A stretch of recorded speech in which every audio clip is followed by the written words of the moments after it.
All right, housekeeping aside, let me quickly introduce Sharon for you guys. She's a really, really cool person. And of course, like she's been working in an industry that I haven't been very close to, I guess, all my life, even though, kind of study it in school and college and university and everywhere else. But, having this person interact with her, I think it's a really good experience. And I think she's going to share some really cool stories with you. But about Sharon, she's based in Sydney, Australia, and she's a visionary thinker, speaker, communications expert, and author of a book called Food for a Better Future, a new direction for the global business of food. She's passionate about the role leaders play to nourish and connect people, communities, and the planet to a better future. So very, very similar to what we in AIESEC also like to do. And if you've been through the AIESEC journey as well, this overlaps. Sharon speaks at conferences and events to inspire, and I'm sure she's going to inspire us today as well. Um, she speaks at events to inspire, inform, and influence leaders and organizations globally to develop and share a perspective about the future that aligns strategy, innovation, and communication with the UN Sustainable Development Goals. And if you've been part of AIESEC and you kind of know what's going on, you know what the SDGs are. Um, while putting forward the business case for change. She draws on the highly developed communication skills and 30 years of professional experience in food, nutrition, and business to shine a light on organizations leading change while inspiring others to follow suit. She's the founding director of a business called Food and Nutrition Australia, which is established in 1997. So she's been doing this for over a while now. And throughout 2020, she also hosted the Virtual Room, which you'll get to hear a little about during the presentation. The Virtual Room was a monthly forum for leaders to share business stories of change in alignment with the intentions of the UN Sustainable Development Goals. And we hope and we know that Sharon's going to share some stories with us that'll inspire us to probably make a change as well. So Sharon, enough of me. Over to you. Um, we're very, very excited and we warmly welcome you to the Regional A Talk. Thank you, Gaurav. Thank you very much. And to David and to Stefan for inviting me to speak with you today, tonight, this morning, wherever you may be, whatever time of day it is for you. So I'm going to be speaking to you about speaking to inspire as a leadership tool to really use as one thing in our toolkit to mobilize people to take action towards a better future. And we know that as leaders, we commonly will have a vision that we're aiming to influence and inspire people towards, and also then have a strategy to get to that vision. But it's the action to put that strategy into place where we really need to focus to be able to, of course, bring that vision to life.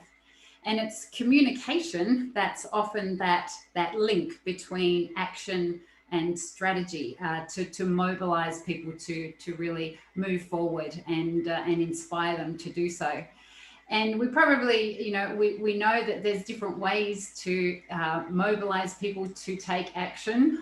We can manipulate people to take action, which is more around carrots and sticks, rewards and punishments. If you get the project done, then you get to go home early, or you get a pay rise, that sort of thing might be manipulation. We can encourage people to be motivated, and that sort of comes from externally in terms of perhaps if we're working in an organization, we might be motivated if the company enables us, for example, to maintain ongoing professional development, or has a great end of year Christmas party or good lunches or something like that, we might be motivated. But inspiration is really what comes from within. And we think about the origin of the word inspire. Inspire is breathing in. And so when we're inspired, we work and we act from the inside out. And so that's why I think inspiration is such a key tool when we're trying to encourage people to really take action towards that future that we're hoping to achieve. And so inspiration, because it comes from the inside out, it's like it doesn't run out. You know, we can, if we've got the carrot and stick kind of approach, then we're relying on external things to keep us going, but inspiration comes from within. So just the next slide, Gaurav. So that's why Dov Seligman, who's the author of a book called How, which is why how we do anything means everything, says that inspiration is the ultimate renewable energy resource. And some of you may be aware of Dov Seligman or maybe not, but he wrote this book quite a while ago, and it's quite a forward-thinking book for its time. But he's also the head of an ethics consultancy called LRM. And just recently, within the last year or two, started the How Institute for Society. And that's all about encouraging moral leadership, which is along the lines of, you know, having values within the leadership realm, and really nourishing a culture that that's led through ethics and values, which is something that we're all really interested in when we're looking at inspiring people. And within the framework that that he's kind of put together for the How Institute for Society, one of the things is to inspire and elevate others on the journey. And last year he put out a report, and I'd highly recommend it if you get a chance to read it, which is like, how are we going? How are we tracking when it comes to moral leadership? And what he found is that only 7% of managers and 8% of CEOs tick the box for all of the things that people really look for when it comes to moral leadership. And so there's a real opportunity for us to be able to use inspiration and speak to inspire others, to mobilize that action that we're looking for as we head towards a better future, which is what we're all wanting. And just, I guess, to keep it in context too, in terms of being a leadership tool, the next slide, please, Gaurav. Matt Church is one of Australia's most rewarded public speakers and also a leadership expert, and he speaks about leadership. And I really like the succinct way that he talks about the role that leaders have, which is really these 3 points. The first one is to replace confusion with clarity. The second one is to turn fear into confidence. And the third one is to mobilize people to take action towards a better future. And so we're talking about the third one here, but keeping it in context, of course, inspiring people to take that action is just one of the leadership, I guess, tools or things that we need to think about as we're, I guess, operating within a business environment. And so why is this important? Well, of course, we want to be able to create a better future, like for society and also within our businesses. And when we think of society, that's where we might think of the UN Sustainable Development Goals. So next slide, please.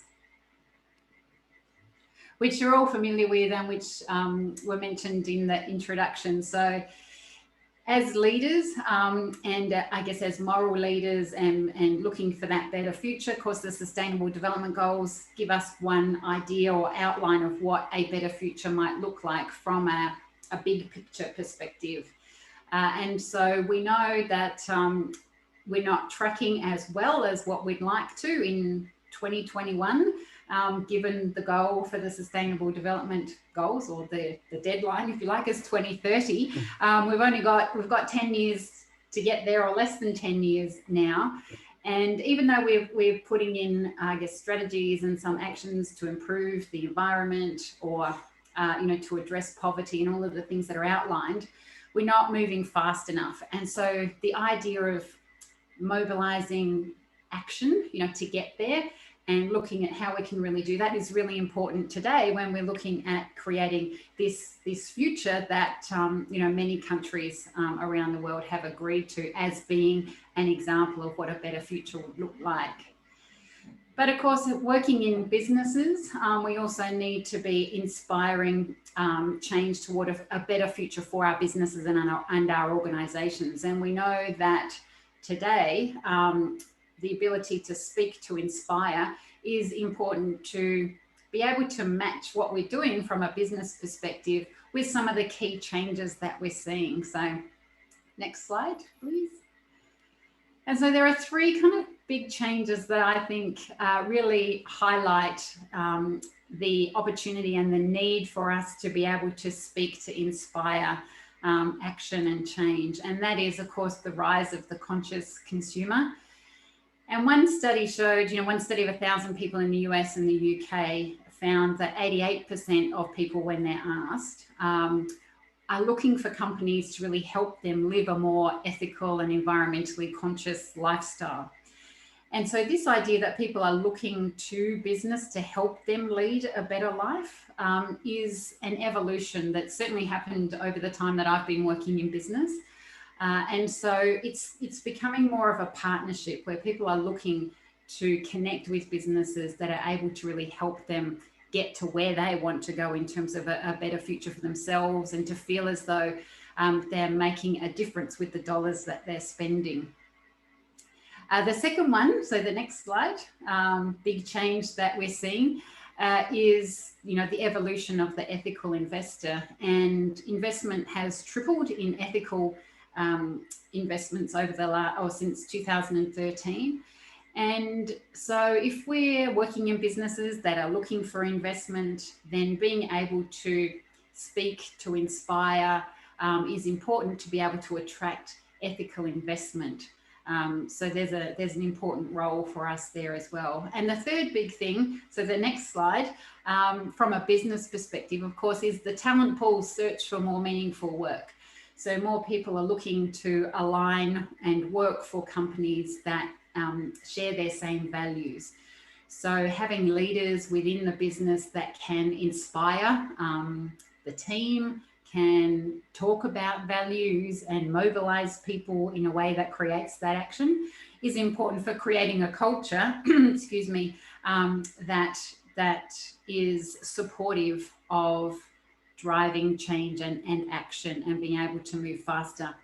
And research does show that the more that companies that have inspired employees and have leaders throughout the organization that are also inspired and encouraging that, that productivity is double that of other organizations. So there's a lot of benefits, both in terms of what we're aiming to do from a bigger picture society perspective, aligning our businesses with a direction such as the UN Sustainable Development Goals, as well as what's good for us as leaders within our own organizations. So the ability to speak to inspire is really something that can help us to create that better future across the board. And so the next slide, please. So last year, there were many, I guess there was lots of innovation, I guess, and lots of change, obviously, that came out of last year in 2020. And I woke up one morning thinking, I was working on a book around eating together in the workplace, which was, I guess, to support cultures within the workplace where people could connect over food, and that eating together helps to open conversations and create a culture that's supportive of change and innovation. And so I was working on this book around eating together, and then COVID-19 came, and it was because it was all about eating together at work. People weren't really going into work anymore, let alone eating together. So I thought I'd combine my two passions around eating together and the future of food, and started an initiative called the Virtual Lunchroom, which ran over 2020. And it was about speaking with leaders across the food sector who were doing really good things around food to create that better future. And all of them were really inspirational in their own way. And it was also about nourishing connection, nourishing our brain and our body, and creating that connection. So tonight, I wanted to share some of the stories from the Virtual Lunchroom, just as examples of the principles and what I've pulled out from those interviews as things that we can do as leaders, or attributes and 5 key points that we can connect in with that help us to speak to inspire. And so before I do that, I guess for me, so the next slide, speaking to inspire is a little bit like, being in a hot air balloon. it's really about lifting others and elevating others and taking them with us on the journey. So as leaders, having that vision, we know where we want to go, but how can we really bring everybody along with us and all kind of rise together and all go in the same direction? And I've only had one hot air balloon ride in my life, but it was very much an experience of elevation. And so that's what I think about when I think about being inspired. So the stories that I'm going to share with you tonight and the 5 points that I'm going to talk about are from leaders across different food businesses, because my industry is the food sector. But the principles and the key points will be applicable to whatever industry you work in. So just, I guess, keeping that in mind, and that the stories are really coming from the food sector as the sector that I'm familiar with.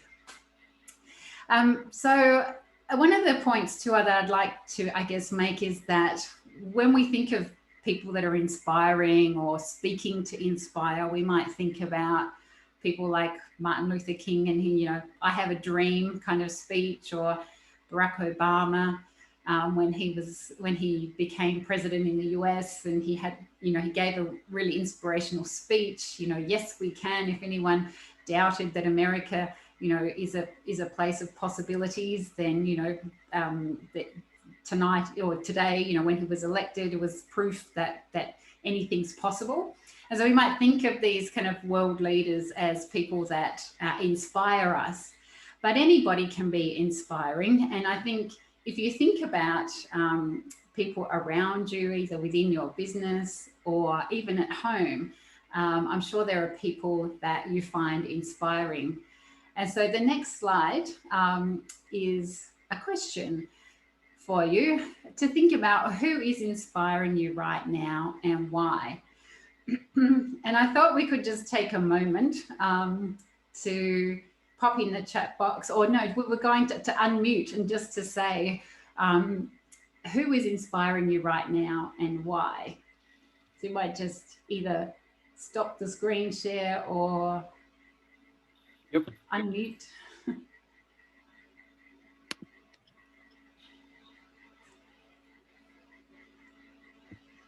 So would anybody like to share who's inspiring them right now and why?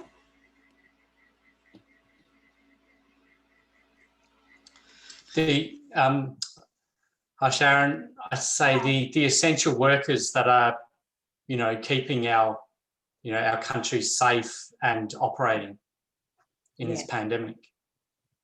Yes.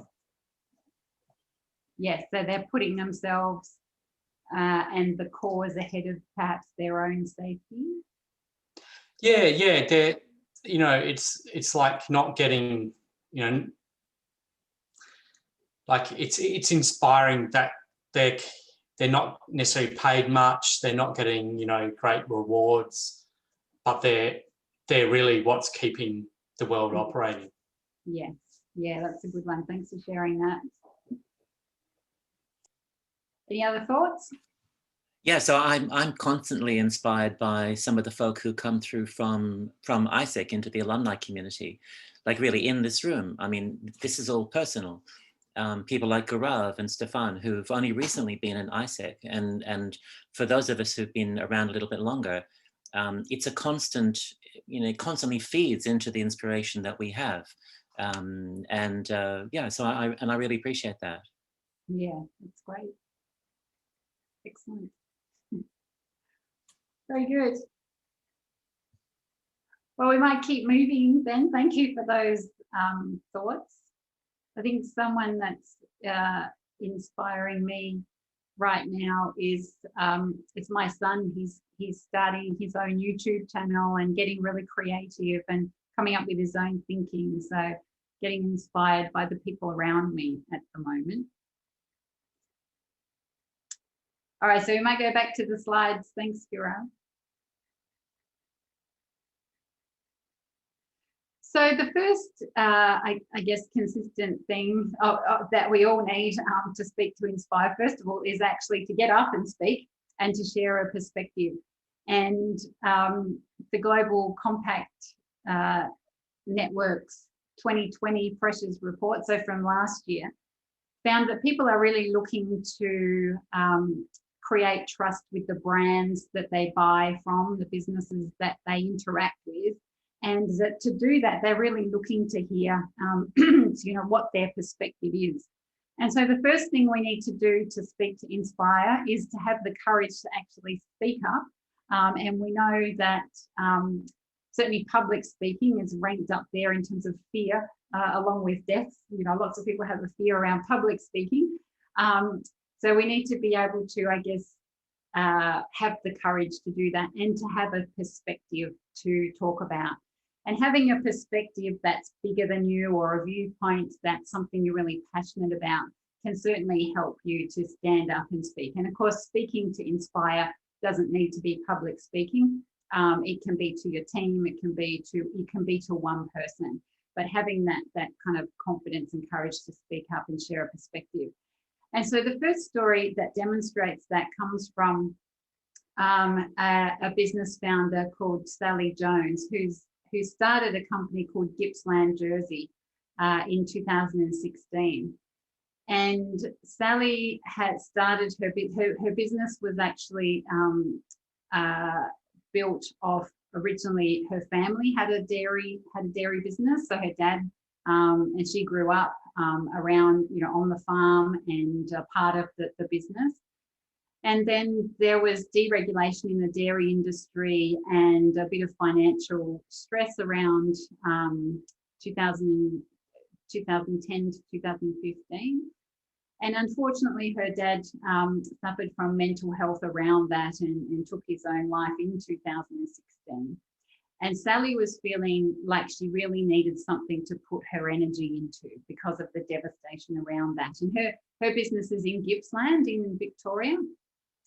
And so her and her business partner, Steve, who has the cows and the milk, and she has the production side of things, started Gippsland Jersey with 3 key values. And they are fairness, so that farmers receive a fair price for their milk, awareness about mental health.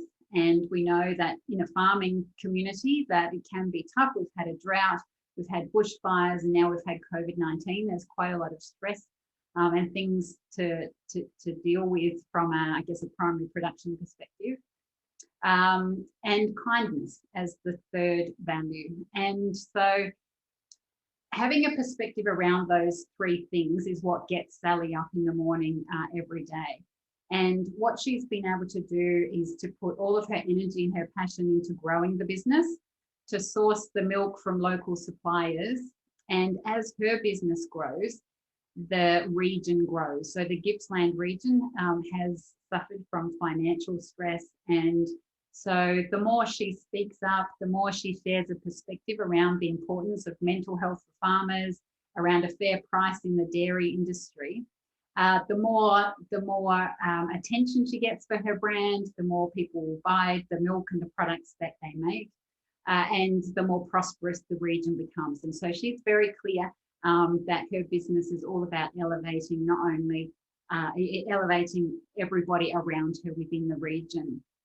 And she did share a story of the value around kindness. So with their business, 1 cent out of every litre of milk is put into a fund to do some random acts of kindness. And she said that with farmers, you know, sort of there's a lot of, you know, older farmers that have been around for a long time. And the idea of talking about mental health is not something that they would ever, you know, ring a counsellor for or even sort of really talk about. But because she's prepared to speak and she talks a lot to the media about farming and the importance of fair price and so on, farmers will ring her and she'll have these chats with them. And she shared a story about a farmer that she was just on the phone to and talking about milk and dairy things. And he just dropped into the conversation, and he happened to be sleeping on the floor just on an old mattress in his house because he was doing it a bit tough. And so she took some of the money from the kindness fund and bought him a brand new bed with a brand new mattress and all the linen and everything to go with it. and it just arrived one day at his house, and he was so overwhelmed that someone would do something like that for him that he was speechless for 2 days, apparently. But the values around her business are really making an impact from, you know, an individual like that, like a farmer who could experience a random act of kindness, to raising the issue of mental health and wellbeing by getting a fair price for products for farmers in the region. So the benefits of having the courage to stand up and share a perspective can inspire that kind of change. So the second point, so the next slide, to share, to speak to inspire is to share stories of change. And so when we're looking at the future, it can really be helpful to have evidence that we can change, that there is a possibility to create a better future. And so the next slide shows Mark Noyce, who's the CEO and founder of a company called Biofilter. And Mark interviewed him back in probably March, I think, last year. And Biofilter is a company that has what's called food cubes. They do a number of other things, but his background is in stormwater management. And so looking at how can we make use stormwater to save, you know, water, which is a natural resource. And Biofilter has these food cubes, and so you can grow food in like a wicker basket kind of setup, and it doesn't use much water because of the technology around it. And the food cubes can be put anywhere, so anywhere in urban places, councils. He does a lot of work with rooftops and so on. And so one of the key things when we think about the future is, of course, the growing population and the fact we'll have, you know, 9.8 billion people by 2050. And when it comes to the food sector, one of the key things we have to look at is how do we get more from less? So more food from less resources, but also more nutrients from less food. And the food cube system is a really good example of how we can do that. And Mark shared a story about how they put their food cube system into the site. So they had 2 car park sizes. So imagine an average car parking spot. They had 2 of those. They put their food cubes in there, and they grew vegetables and herbs for a year. And they worked out how much how many people that could feed. And what they found is that over the course of a year, in the size of 2 car parking spaces, you can grow enough vegetables to feed 3 adults, the amount that the World Health Organization recommends every day for good health. So that's 400 grams. So a really inspiring story of how we can change to bring food closer to us in urban environments. So making it more, you know, very local, saving food miles. Saving water because it doesn't take as much water, and also when we grow our own food, we're more likely to eat better. So the nutrition, the environment, the local part of it. So sharing this story of change is a really inspiring way to speak about the business. And then the next slide also shows other work that they're doing as a company.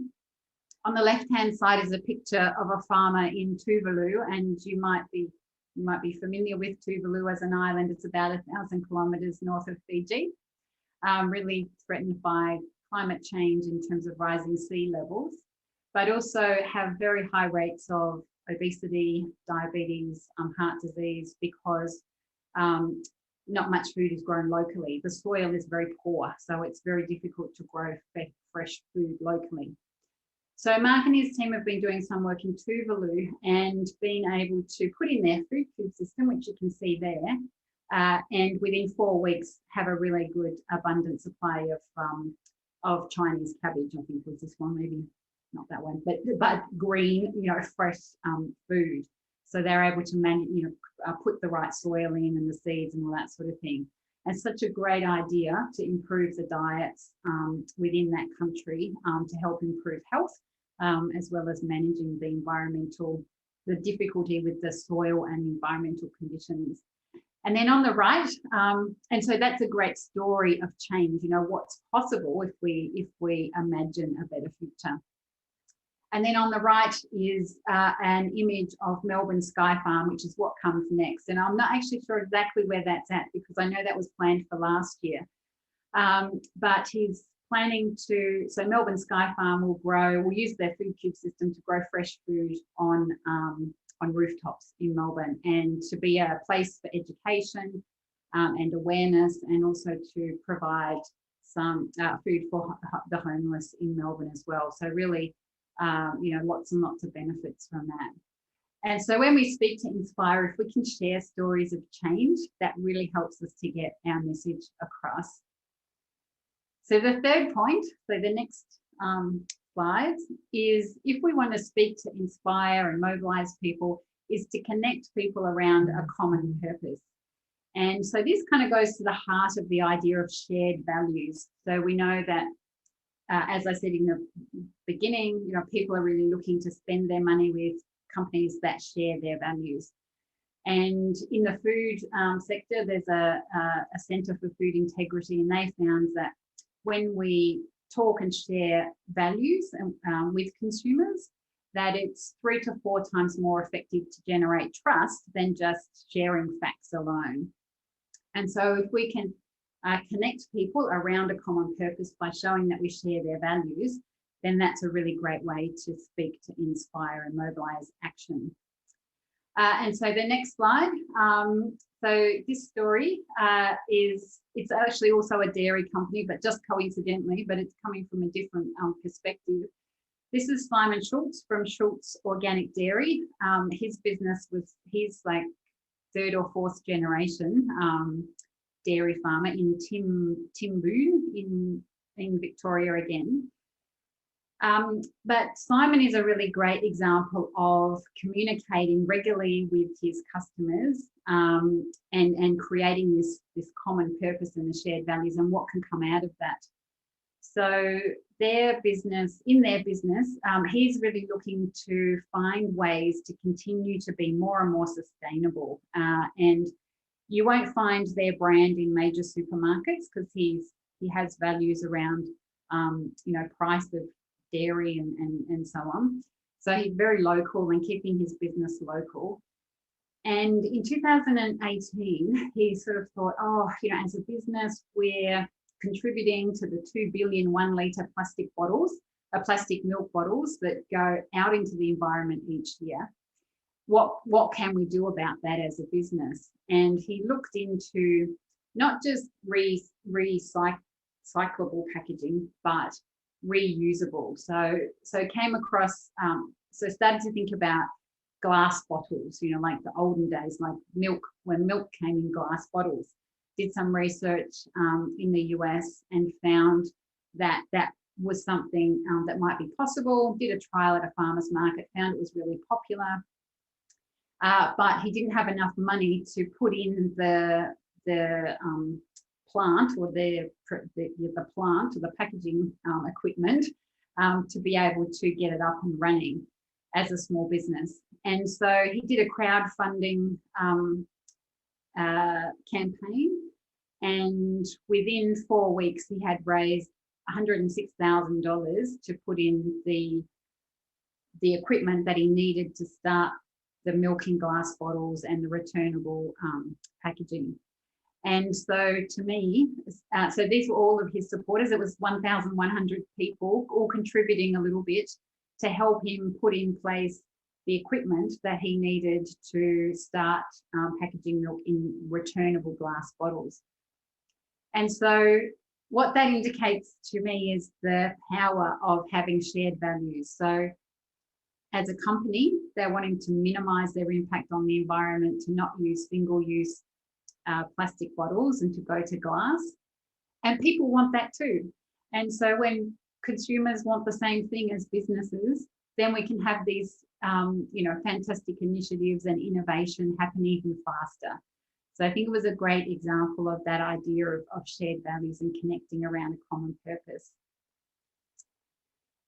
And then the fourth point is the next slide. Sorry, I forgot about this one. Sorry. So that was a small business. And I just put this in to indicate that, of course, speaking to inspire is not, it's not just about small businesses. It's also about big businesses. I mean, it's about everybody, as I said earlier.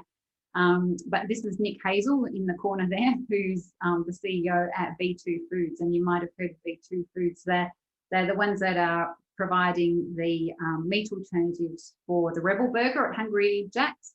And we spoke to him in the virtual lunchroom as well. And of course, in the meat alternative sector, the plant-based meat alternative sector, a lot of the talk by leaders and brand people and so on is around how that's helping, you know, with climate change. And so a lot of what he spoke about was around that issue. So again, just an example of connecting around a common purpose, which is not just talking about how great our products are and what the price is and where you can get them from, but what are we doing to create this shared value and connect around a common purpose as a way to speak to inspire. So the next slide. So number 4 is painting a picture of a better future. So while I spoke about how we can share stories of change, it's also good when we're inspiring to be able to have that vision and paint a picture of what the future could look like, so that people are lifted and inspired by what's possible. So having leaders do that is a really good way to speak to inspire. And so this story is of Enesis. So the next slide is Diana Dorr from Enesis, which is an ecologically sustainable technology company. And in the virtual lunchroom, we spoke about fueling the future of food. And we know the food sector uses about 30% of the world's energy supply and is responsible for 22% of the greenhouse gas emissions. So whatever we can do to contribute to renewable energy sources is useful. And Enesis reimagining what the future could look like in terms of using waste and food and producing energy. And the owner of the company, John Norwood, grew up in the Latrobe Valley, and he worked across a number of different industries as a chemical and a mechanical engineer. And he was astounded at the amount of waste from all of the different industries that was happening. And so he decided to look at, well, how could we connect up these industries to make waste, or to use waste to produce energy and kind of save money and create a better environment.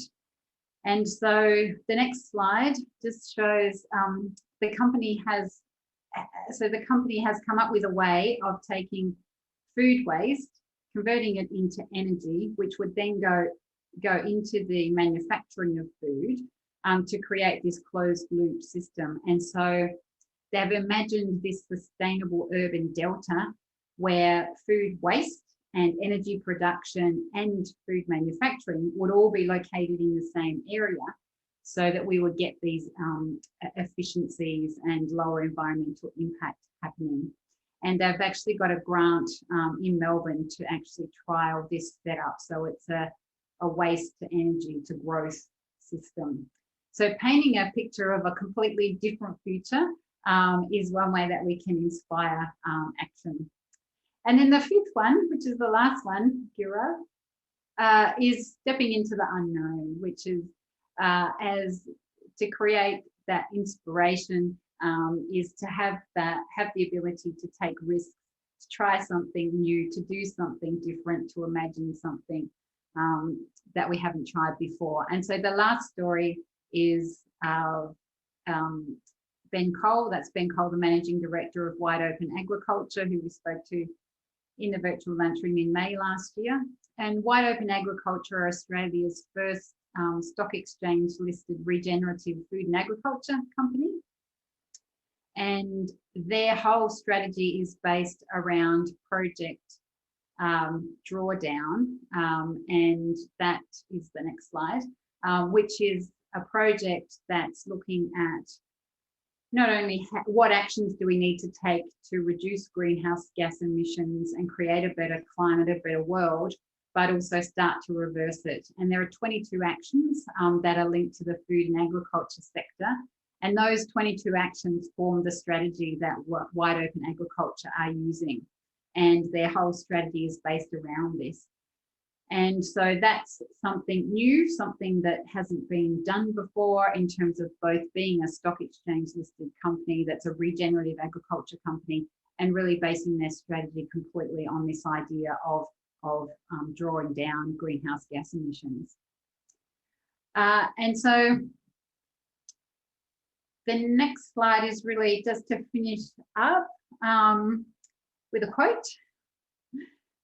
And that is from Alex Stephan, who's a futurist, who says, the tools that we use to change the world ought to be beautiful in themselves. It's not just enough to survive. We've got to make something better than what we've got. And I think that we will.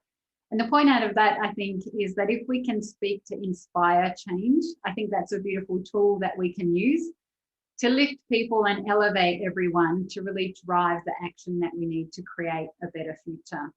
And so I'll finish on that note.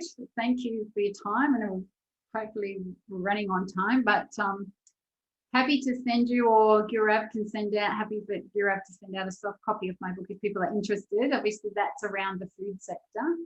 And then a couple of contact details there, which may be a bit hard to see, but my website and the Food and Nutrition Thank You website. So happy to answer any questions. Awesome. Awesome.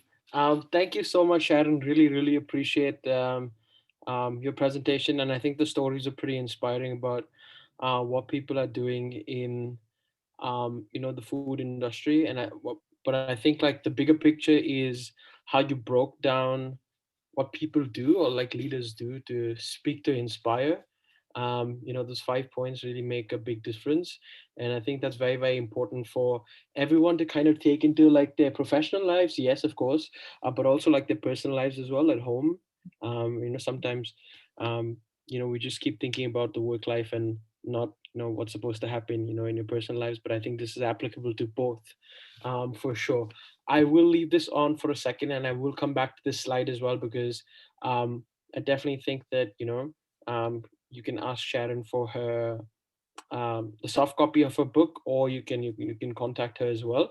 But before we come to that, just some quick announcements, and I'll have David Jackson Gross, go through the announcement about our February alumni.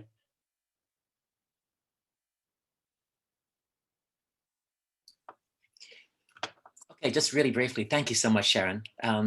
So this is just a slight interruption for a moment. For everyone here who's listening to this or watching it, this is an extraordinary time of change for the alumni organization and also AIESEC. So as I'm sure Sharon can appreciate as well with what she's been going through, COVID has had a huge impact on AIESEC, for example, because AIESEC, its bread and butter for many years has been an exchange program, which is face-to-face jobs and cultural experiences in different countries, and it's been affected enormously. At the moment, there have been some very significant developments take place between the regional team of the alumni and the regional team for AIESEC, to the point where there's an expectation now of a communique going out through this week to model what cooperation between the two organizations will look like. At the moment, there are a number of programs either that have been launched or becoming or being launched on a regional basis by the alumni, and they have been opened up in many instances to AIESEC. So the alumni coming up is a very significant milestone. It will be the first event where, in a very official capacity, AIESECers are welcomed into this monthly event, because we're going to be focusing on getting input and opinions on two of the programs coming that in future will be co-managed by the two organizations. One being this event. So these regional alumni, these regional aid talks, we've opened it up and AIESEC has stepped in, so that in future they'll be co-managed, co-promoted for the benefit of both communities. And at this particular alumni coming up, we're going to be going through what that model is and inviting AIESECers as well as alumni to provide us with input for future topics and things of this kind. And the other is the mentoring program. So it is definitely coming now. So we've now got a member of the team who's the face of the program. We have already created a calendar for the launch. And again, in this particular session next week, it'll be an opportunity for both alums and AIESECers to provide some feedback to some of the procedural aspects of the mentoring program coming up, whether it's in terms, just to make sure that it's relevant and impactful. So it's going to be a very important event. There'll be a number of folk representing both AIESEC on a regional basis and also AIESEC alumni. And I'd thoroughly recommend anybody here or who sees this to come along. Like I say, for me, this is quite an historic thing. It's a significant change in the future of both organizations and their alliances. And again, one of those things is that if you go back to Sharon's talk, the truth of it is, Sharon, one of the messages that was put into, or one of the comments into the chat, for example, was actually from Prayog. Thank you, Prayog. And Prayog is going to be someone who's going to be involved in this this cooperation moving forward. And it was pointing out the fact that one of the alumni is working in this field of food sustainability and consumption, or sustainable food production and consumption. And I replied just very briefly, there are thousands and thousands of members of the alumni community who are in this space. And one example that I gave in that chat was James Shaw. James Shaw is formerly MCP of AIESEC in New Zealand, and he's now the leader of the Greens party over there. And he's one of thousands, which is why all these things become incredibly significant to what we do. We're not just doing it for ourselves, we're really doing it because most of us do share particular values about making the world a better place. And one of the things that COVID has done is absolutely open up the opportunities for us to do so.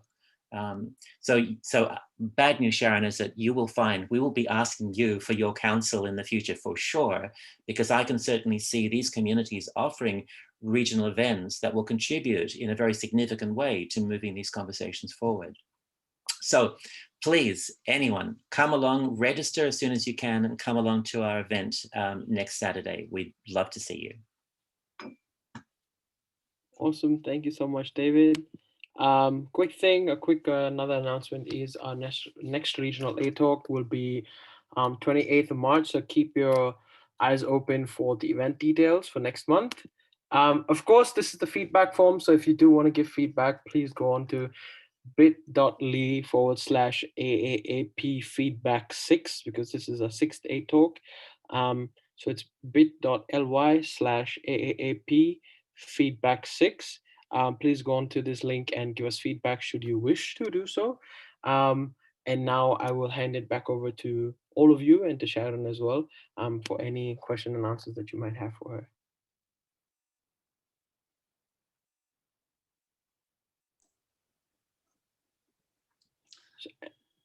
Sorry, and before we begin, if anyone wants me to go back to the contact info slide or any of the other slides, please let me know and I'll be happy to do so. Could I ask a question, Gaurav? Absolutely, David. So Sharon, really, in a very specific way, because this is all about actually producing results in these different areas. And you will find that the AIESEC and the alumni community, these are not typical communities.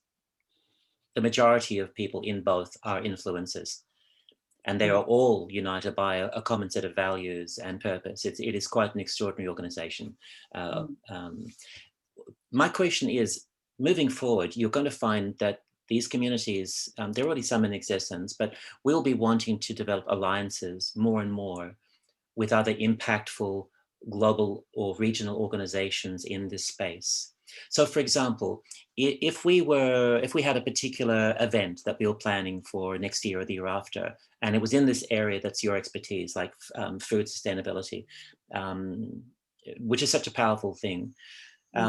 Are there any particular organizations you could recommend that we should be reaching out to?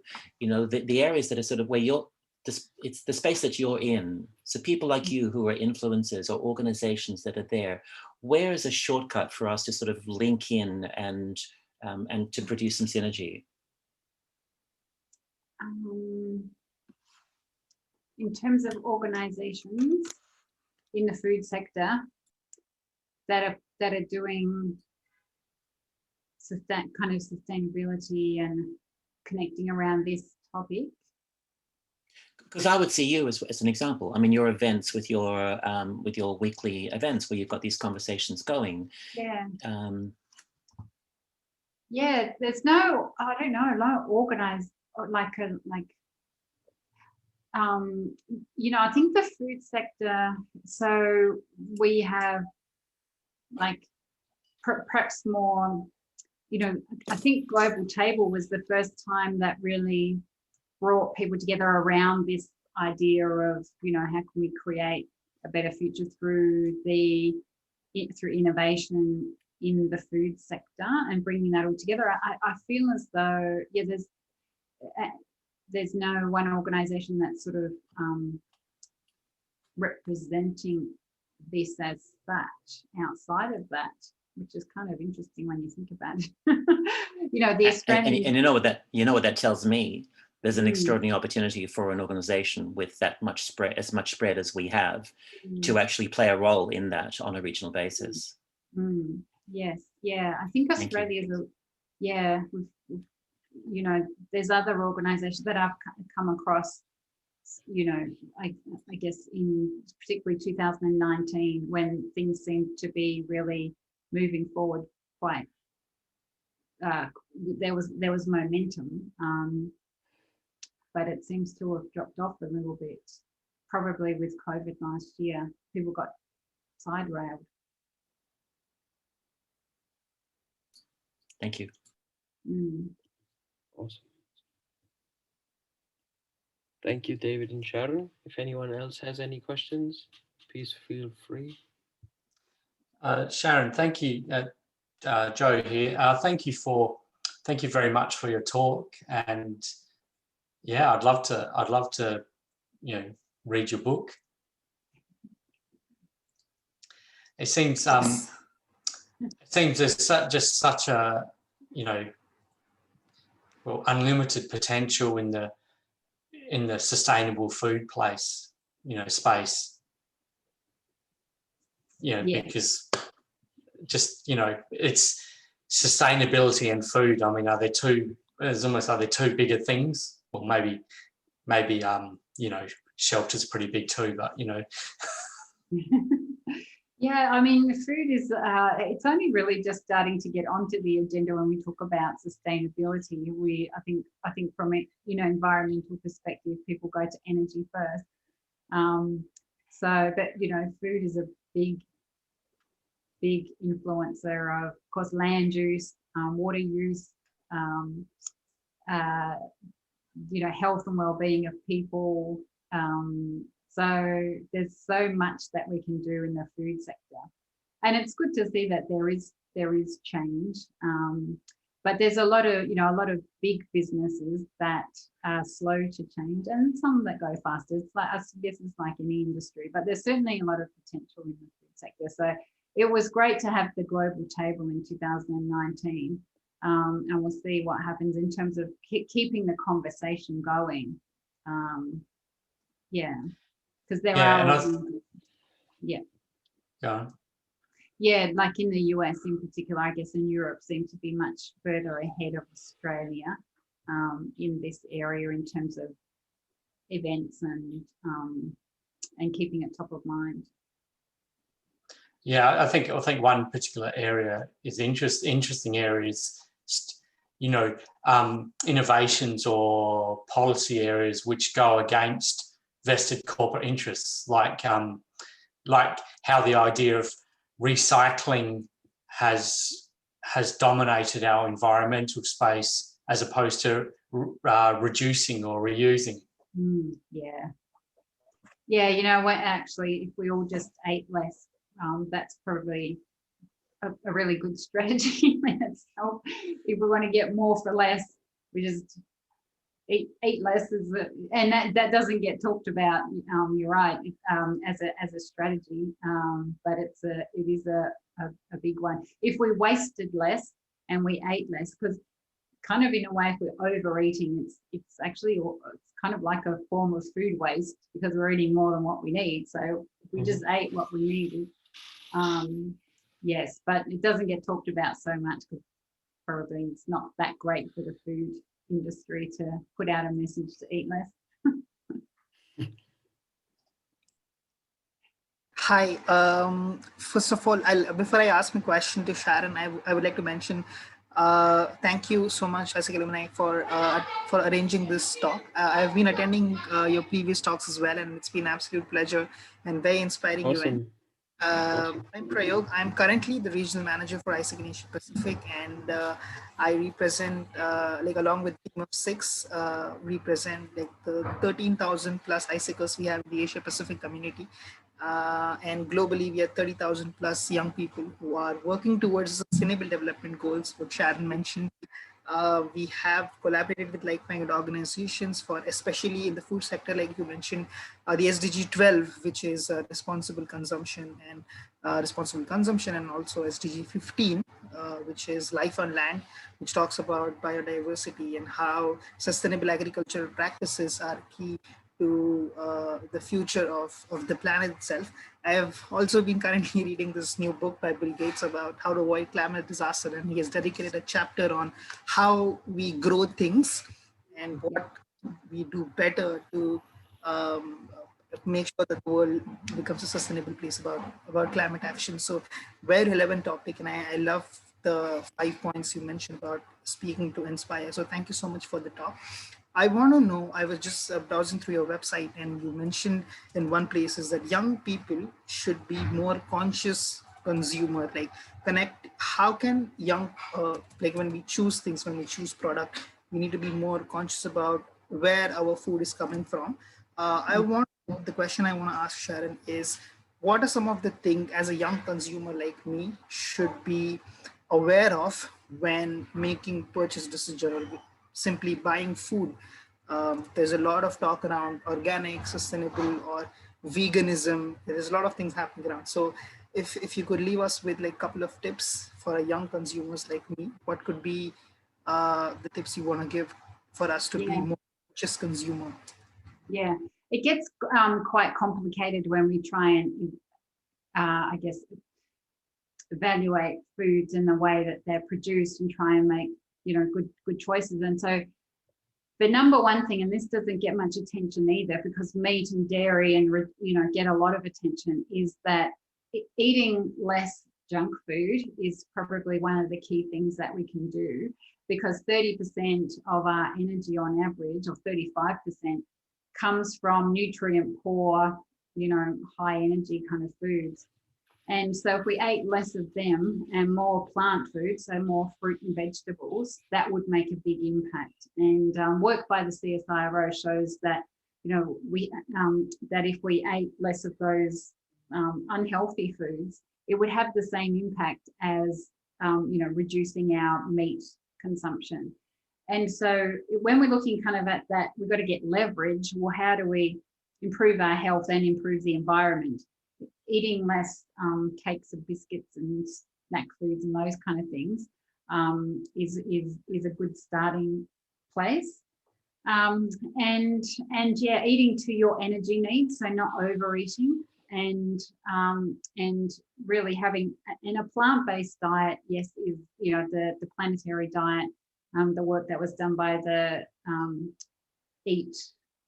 published by you know, done by EAT 2 years ago.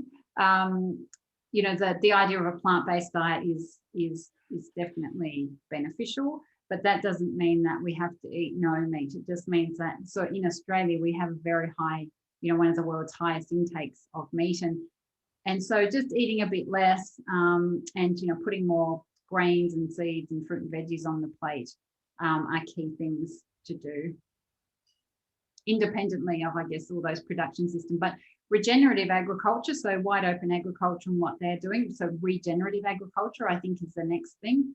So it's looking more broadly than just organic, taking into account more things. Makes sense. Thank you so much for the answer. Thank you, Prayog and Sharon. I think that was a very, very good question for all of us to take home. Yeah, great question. Hi, Sharon. This is Swan. I'm actually dialing from USA. It's very early in the morning. Nice to meet you, and thanks for the message.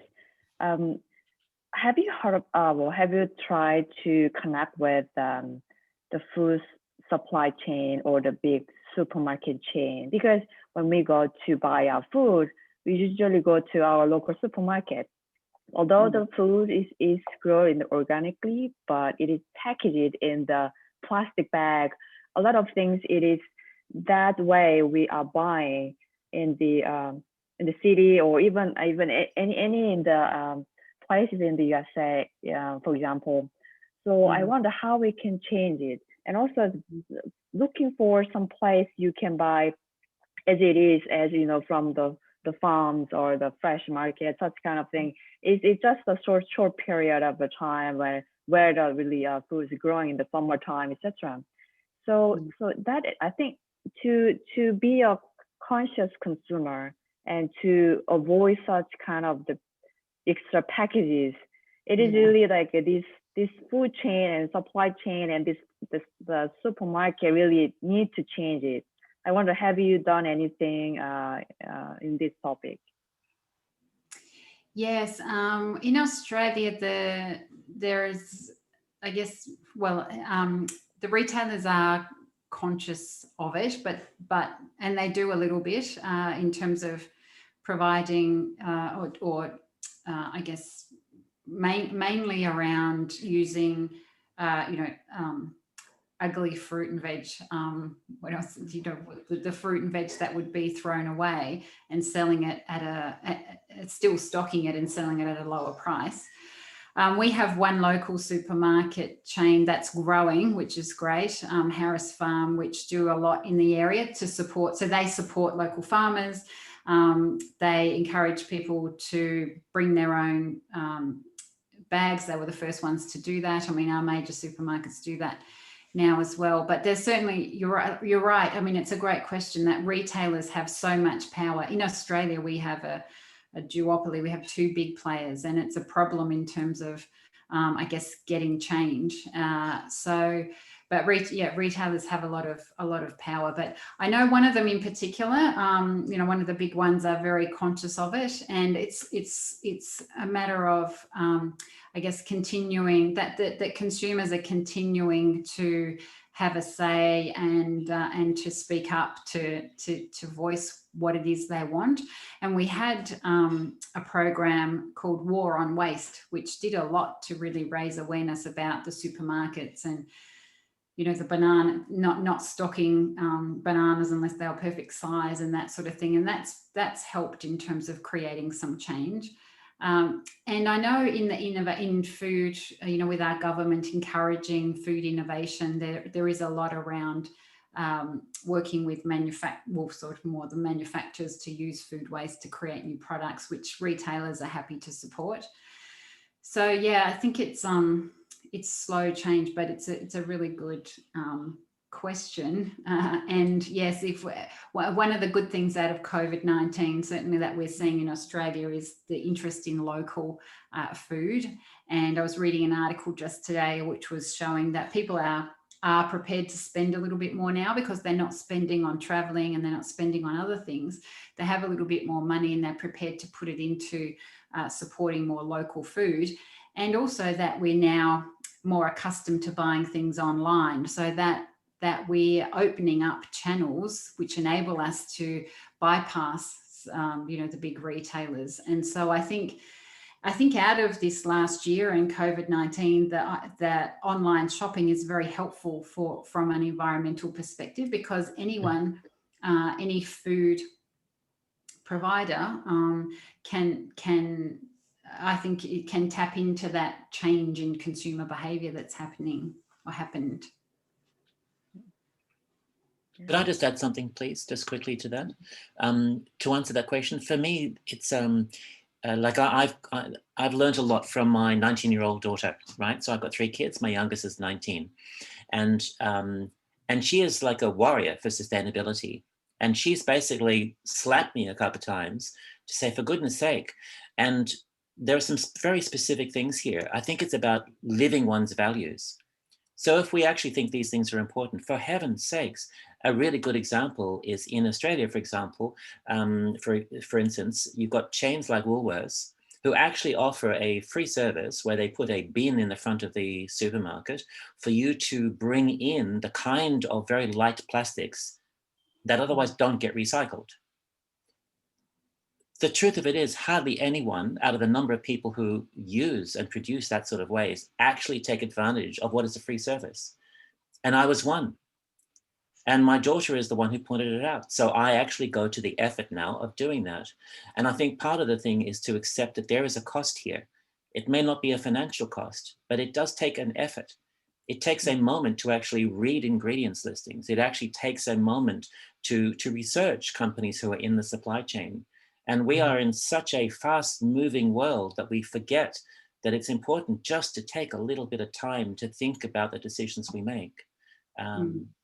Yeah, so sorry, that's the bee in my bonnet about it. Yeah, which goes also to the point that people are looking for companies to help them make change. I think because individuals, a lot of people don't want to put in that effort. And so if a company can help us to make change, if the company's doing the right thing and say in that case, Woolworths is providing the bin or the food is produced in a way that we know is ethically sustainable or so on. It's helpful for us to if we can make an easy decision and go, I'll buy that because I know that that's matching my values. And so that idea of companies helping us, I think is really important. Awesome. Great discussion points all over. Any last question very quickly? Any last comment? Sorry, if there's something in the chat, I probably cannot see it.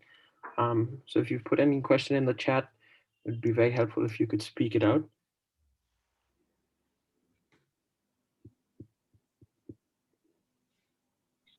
Okay, all right, cool.